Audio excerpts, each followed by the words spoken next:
Hey everyone, welcome back to the Den. The other day I started seeing a bunch of videos crop up for the PlayStation's 20th anniversary. The first one, now I don't know how to pronounce the channel name, but it's FAGNIRS 500, I believe. I'll go ahead and put his link down below. His was the first I saw, and it really inspired me because he was sharing his memories about it. And I thought, you know what, I'd love to do the same. And since then, even more have cropped up. And I saw Sony announce a limited edition PlayStation 4 with the original's gray color scheme, which looks great, but it's limited to 12,300. So no chance I'm going to get it, but it looks awesome. Now, the 20th anniversary is for the Japanese release, which was in December, I think 3rd, 94. The US didn't get it till September, and I didn't get one till that December. So technically, my 20th anniversary is not till next Christmas, but you know what? It's the spirit's going. I'm in the spirit right now. I'm in the reminiscing mood. So I'm going to go ahead and do this one. I'll probably do a Saturn one next year because that will be the 20th anniversary I've had a Saturn. Although I think that would be closer to my birthday because the Saturn launched same year as the PlayStation. You know what? I might do one of those later. But for now, I'm focusing on the PlayStation. And for me, it all started with this. Interactive Entertainment.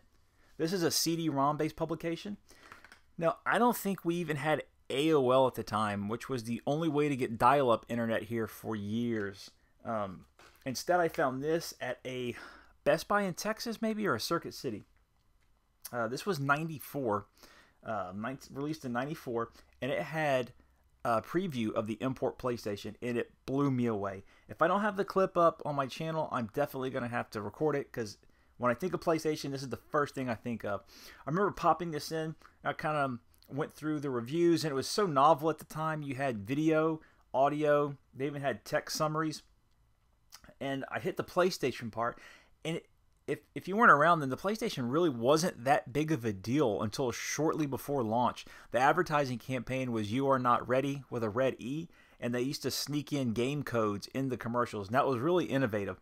And they were kind of aggressive with it. And you had seen that before with Sega, and Nintendo had tried that later on in the Super Nintendo's life. But Sony was really slick. But I really didn't, know too much about the system. But this had a slideshow with the guys talking about it, and then it showed the system from all angles, which looked so unique at the time. And then they had a video preview of Battle Arena Toshinden. Now, keep in mind, I came from I had a Nintendo longer than most people. I got a Genesis late. I got a Super Nintendo pretty late. I never had a lot of games for any of the systems, but I just rented a lot. So to go from that and see a video of Battle Arena Toshinden, never mind how it hasn't really aged well, but seeing that, I couldn't believe it. I just kept rewinding that part and watching it over and over and over. And so, I told my parents, this is it. This is what I want for Christmas. Got to get this. Now, one day, they asked me to grab something for them from their closet. So I went peeking around, and sure enough, I found this. Now, not this exact copy, but I found Kiliak. I looked at this. I saw the PlayStation thing, immediately excited. Didn't touch it. Had to back away. I didn't want them to know that I'd seen it, or they would have returned it. Now, it turns out I was at a drugstore with my dad, and I was reading an old EGM. Well, at the time, it was the latest EGM. And they reviewed the launch games, and they gave this a 6, I want to say. And I thought, oh no, I can't, not a 6. I'm not going to, this brand new system, I cannot have a 6. So my dad walked over, and he was like, hey, what you looking at? And I showed him the PlayStation. He goes, oh, you like those? I was like, yeah, it looks cool. I said, but you know what? I would hate to get this game if I was getting one. It only got a 6. These other ones got great scores. And he goes, oh, okay. Yeah, that wouldn't be too fun, huh? I was like, yeah, it looks neat and all, but, they're saying it's kind of boring. He was like, yeah, I wouldn't want that either. So, I was hoping that seed was planted. This is a copy I ended up getting a few years ago. But that Christmas morning, what I found on the sofa was this. Now, this is the original box I got with the system. I also have a launch model. However, this is not the model I got on Christmas. Mine actually broke. If you remember, Sony's was the first system I've ever heard of with a massive failure problem, which is the systems were overheating. And originally, it was, you can tilt your system and then turn it upside down. Eventually, that would stop working. For me, it was Tobal number 1. That's what broke the system. I couldn't get past the intro. Well, what was nice at the time is Toys R Us had this policy where basically you bring in whatever you want and they give you back whatever you brought in. So I brought this, um, like a power cable, a video cable, and that was really it. And I said, I need a, yeah, I heard you guys take these back. And they said, yeah, they went and grabbed a new one off the shelf, took it out the box, handed me this one, gave me a new power cable and a new AV cable. They didn't give me a controller because I didn't bring one. And they didn't give me the manuals because I already had one. And they said, do you have this disc? And it was the second, I want to say, or third sampler disc, because my system didn't break until about 7 months later, 8 months. And I said, no, I never got that one. And so they gave it to me. So that's how I got that one. And this is that unit. So this is launch year, but not the exact one I got. Since then, back in the Mech Commander 2, or Mech Warrior 2's in there, I had bought a mod chip for $14 online. Thought, yeah, I'll give it a shot.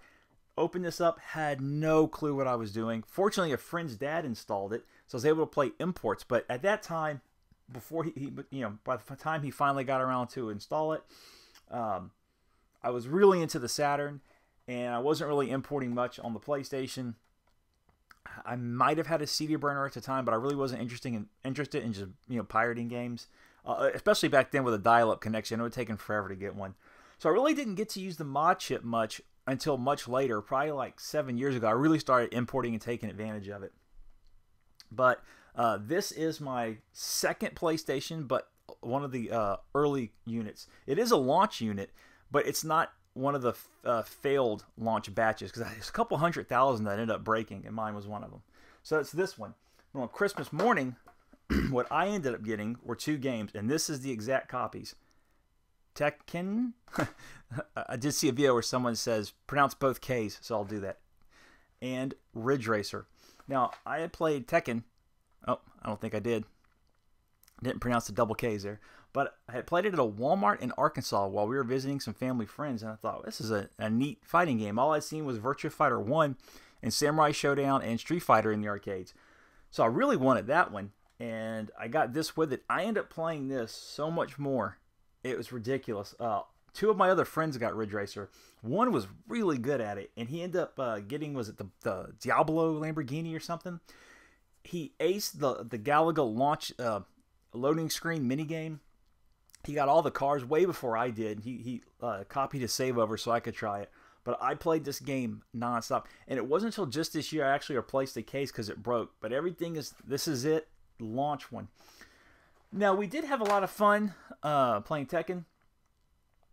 It was, it still is a ongoing series, obviously. But I think the weird character designs kind of, it's not weird anymore. But at the time, there was really few games that had such strange characters. SNK fighters would have 1 or 2 oddities. But, you have the guy with the, I haven't played this in so long, like tiger or lion on his face. You have Law, who's basically Bruce Lee. Paul with the massive haircut. It was so strange at the time, but a lot of fun. And one of my favorite things to do in fighters of that era was the throws, because those are always the most cinematic, because that's when the computer would take over and it trigger a really nice animation. So I would just throw constantly just to see the different angles and what all they would do. But these 2 were end up playing Ridge Racer much more, but loved both of them. Later on, my dad told me, I had actually gotten you another game, but you heard in the magazine it wasn't good. So it actually worked. I told him that, and he went and swapped it out. And it turns out Kaliak was $60. He was able to get both of these for the price of it at a Best Buy. So that was, one of the best decisions he ever made. I'd like to thank him so much for that, because I got hundreds and hundreds of hours out of these 2. And something else that actually meant a lot to me was, to me this is iconic of what demo discs are, and that is PlayStation Picks, the first disc. If you got this, you got a sample of some of the system's best games. They had playable demos of Wipeout, Jumping Flash, 2 of my all-time favorites for the system. ESPN, I wasn't a big fan of that, but I had a friend that absolutely loved it. I think it was a video of Mortal Kombat 3, video of Destruction Derby, and a video of Madden 96. There was about 3 or 4 playable games and the rest were viewable. But I played the playable demos so much, non-stop. I played the same level of Jumping Flash easily over 100 times. To me, this alone has given me more hours of enjoyment than most games I have. And since then, I did pick up several other discs. This is, I'm not sure which number this one is. This is volume 3. I actually have a stack of these in a drawer over there. And there's actually walled arms too. I have a stack of these, but because it's the earlier ones, I have them set aside, especially that first demo disc. And you can get it for about $7 to $10 nowadays. But to me, it's priceless because that disc lived in my system for months on end, and I will still boot it up. I think I might actually have footage of it now. If not, I'm definitely gonna have to record a little demo tour of it. One of the best ever.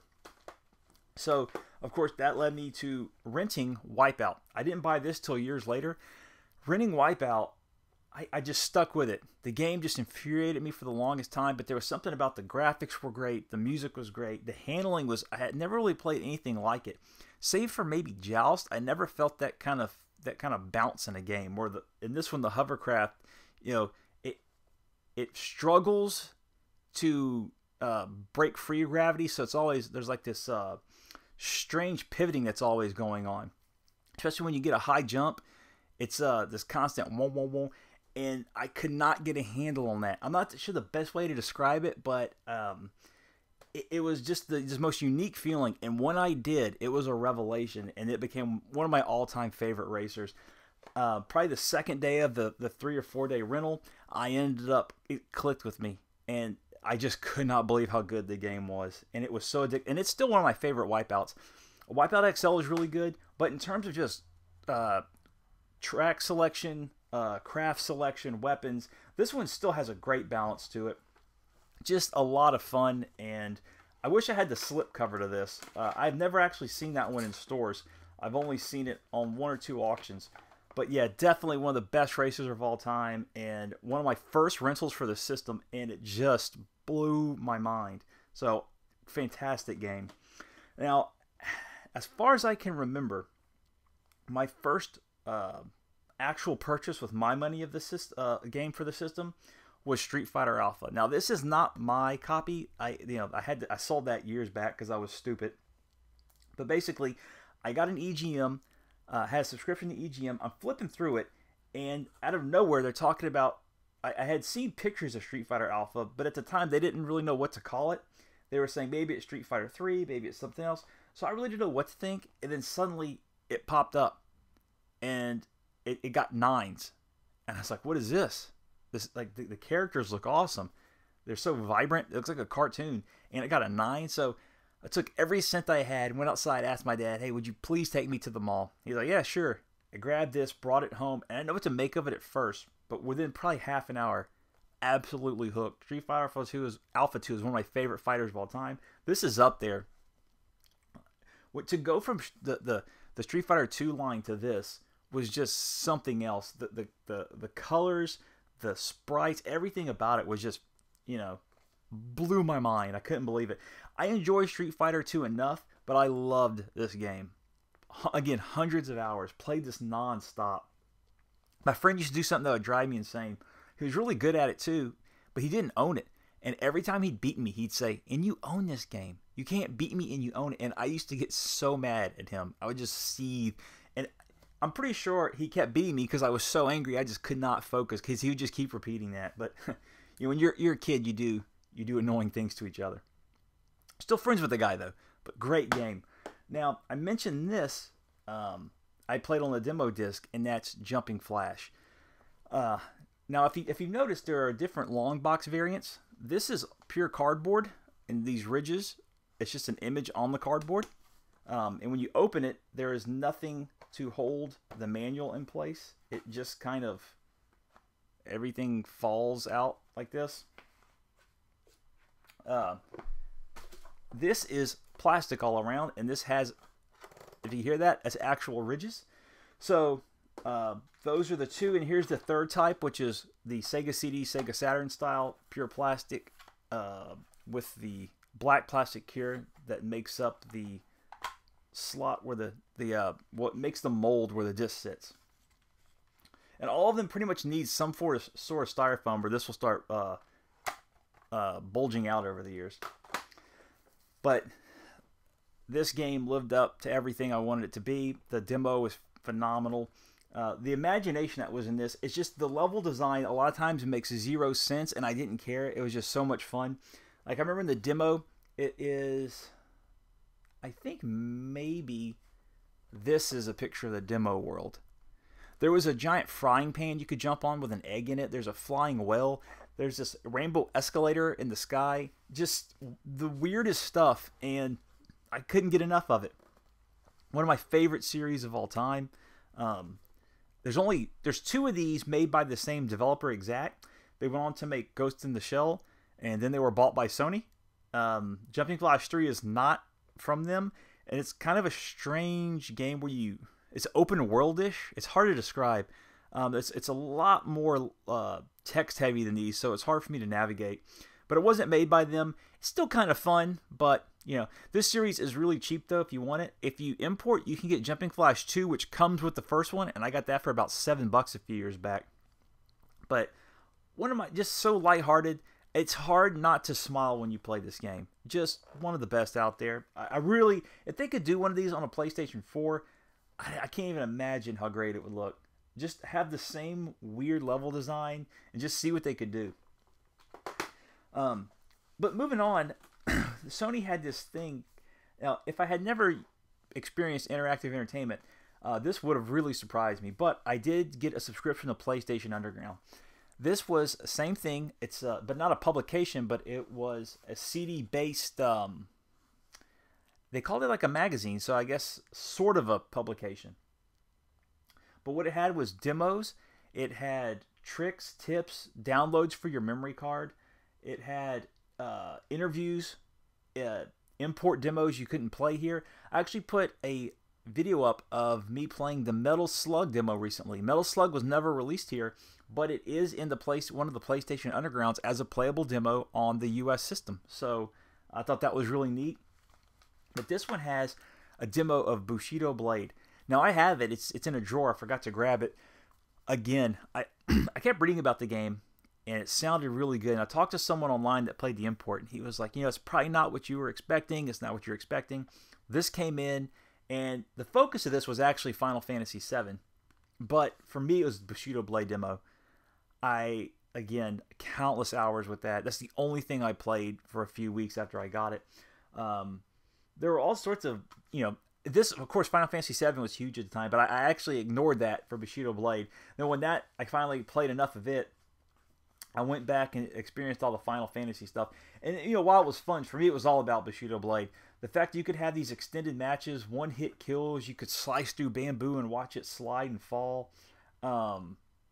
Just everything about it I loved. Let me see if this lists anything else here. So it's the Final Fantasy VII preview disc is with Bushido Blade, and it also has clips of Final Fantasy Tactics and Saga Frontier. I forgot the regular demos on here. I think it's like a Madden, Blasto or something, but Bushido Blade. This is a really good. If you can find this and you like Final Fantasy, there's also an extended interview with one of the composers of 7, and just a lot of background information, and just great trip down memory lane if you can find this. These are pretty cheap online too. This is issue number 2. I didn't get issue number 1 till later, but the Bushido Blade demo alone made the subscription worth it. And to be able to play imports back then on your US system was just unheard of. Unless you had someone that could mod it, and I didn't have my system modded for a good while after this came out. You just had to either know someone that was that proficient, and again, at this point I had dial-up, but I really didn't know anyone. It's just kind of going across websites, or trusting someone to send a money order to, and them send you like a modded system or modding your system for you. It was very gray back then, unless you lived in a bigger city that sold import. So it just felt so exotic back then. And to kind of go over 2 of my other favorites, Rallycross. The friend that used to play Sega Rally with me all day, one day I picked this up, and I'm really not a serious racer fan. I like arcade racers. But this game has Now, the drifting and like kind of the tire grippage of the various surfaces isn't as tight as say Sega Rally, but it is more robust. There's a lot more tracks. There's a lot more environment types. What's fun in this is there's very few restrictions. So at some point, me and him would stop racing and just start slamming into each other. And in particular, there's this one great track with this long slope. One of us would get to the bottom, one of us would get to the top, and we'd floor it and try to slam into each other in midair. It's just so ridiculous. But if you play it now, it looks looks really dated. But at the time, the animations were really smooth. The environmental effects were cool. It's up to 4 players too, but it was always me and him. And had a lot of fun with this game. I might actually pop this in later because it's just I can hear the sound effects in my head still of when you shift gears. And this is not my original copy, but Warhawk was probably one of the first. I say maybe the second or third game I bought with my own money. I went to Beaumont, and that was the only place nearby with a Best Buy. And I grabbed it on a whim. This is again before there was even that many websites to go for games.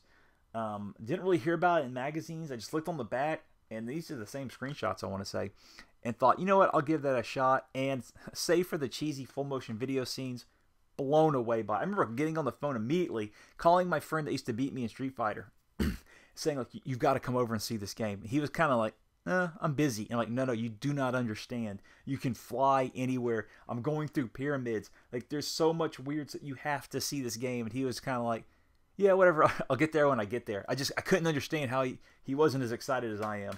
Unfortunately, this came from Goozex before they kind of went downhill. And it's got, I'm noticing now in the manual, someone has apparently put a bunch of codes in. I don't know if you can see this. It's the indentions of the controller symbols here. So there's X's and squares, and it's faded. So I'm going to try to get a long box of this.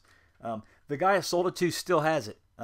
He still plays it occasionally too, which warms my heart. But what's surprising about the PlayStation is that I'm still excited about it. This year in particular, I got some great titles for it online. Some that I've really been looking after for years, and some that I just stumbled upon. I was just really excited to get. I was on one auction, and on the side there was a list of suggested auctions, and someone was selling Strikers 1945 for like $5, and it turns out that was accurate. Completely meant for $5. I popped this in to test it to see if it worked. Ended up playing over an hour while my wife read on the sofa. So a lot of fun with this. I was able to get 2 in particular that I had been wanting. One especially for ages. Someone was just selling about 10 role-playing games for $20 each, flat price on eBay, and so I was able to get Grandia. I had been wanting to play this for years. As a Saturn fan, I had read about it so much in magazines, and so I was really looking forward to it. It got pumped up so much, and then suddenly it's not coming out for the Saturn for the PlayStation. And then I read that the PlayStation version is not as good. At the time, I didn't have much money, so I just skipped it. And over the years, I just never got around to getting it. Never really saw it in stores much. And this is one of the ones they had, so I had to grab it. So I can't wait to go with this one. And they also had for $20 Lunar, the first Lunar complete. Another series, I had got it on PlayStation Portable, but then I got a bunch of comments of people saying the loading's really bad, so I held off on playing it. And I'm not sure if that's 1 or 2 on or maybe a combo, but I really want to play this version. So another, I have this on the shelf, and occasionally while I'm playing something else, look at it and think, man, I really need a block of time. I'm just super excited. I finally got a lot of these.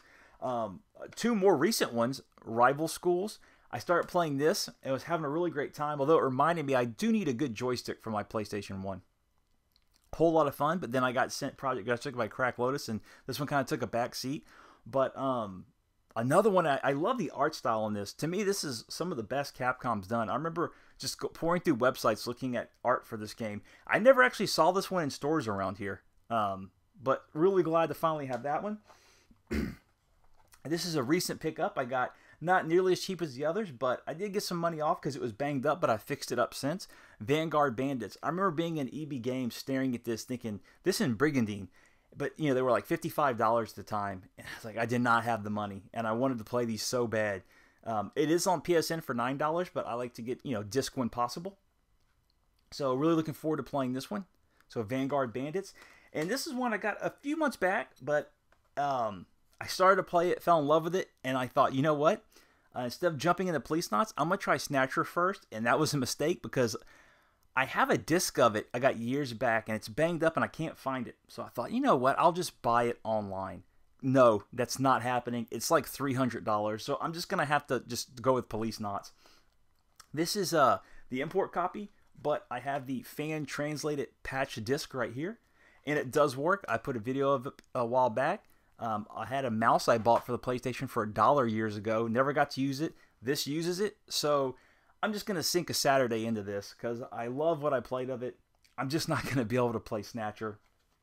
So, yeah, like I said, all these I'm still collecting for the system. There's still great buys out there at really good prices, some great games, a lot of catching up to do if you've never played it. I mean, PlayStation 1 games play in PlayStation 2 and 3, so there's tons of them on PSN, which also work on the Vita. So if you're into the system or you haven't, maybe you started with the PlayStation 2, you don't know what to collect, there's a ton out there for it. Like I said, I'm still excited for it and my future with it. Getting hoarse now. I hope you enjoyed this. 25 minutes is a long time, but this is just a system I played so much of, and it's like my high school years right here in a box. And this and the Saturn were it. So many good times with friends. If anyone has memories, please make a video of it. I'm enjoying what I'm seeing, and thanks for watching, and I'll talk to everyone later.